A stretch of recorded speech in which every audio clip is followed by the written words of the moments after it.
السلام علیکم دوستان عزیز.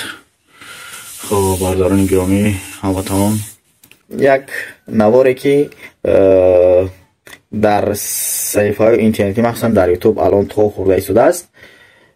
یک نواری از ایرپورت کلوب برادر گرامی، ایرپورت کلوب می شود. در اوجا نوار چند سال پیشینه گرفتگی، کمی کم 4 سال گرفتگی. بعدی او علاقه قریب 1.5 سال می شود که ایرپورت کلوب تعمیر کرده شدگی. ما هیچ وقت ای طرفداری ای عملهای بد نمیکنم، لیکن همین نواری که هست پیشینه است.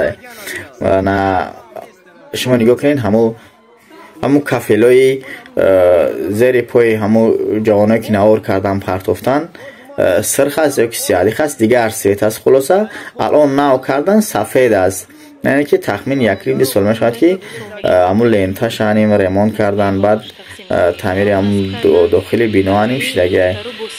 خلاص کلام اگر همین ویدیو سری وقت میشید من قابل نبودم، مقصد که حق به جانب آفرین به هم برادره که همین که عمل انجام داد، لیکن این علاقه چند سال گذشته است، همین را دوباره باز خبری بردروغ داده ایستاده است.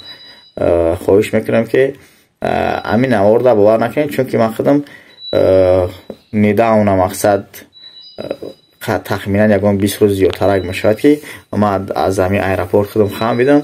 در همین ایرپورت مقصد که از نو کردگی بود،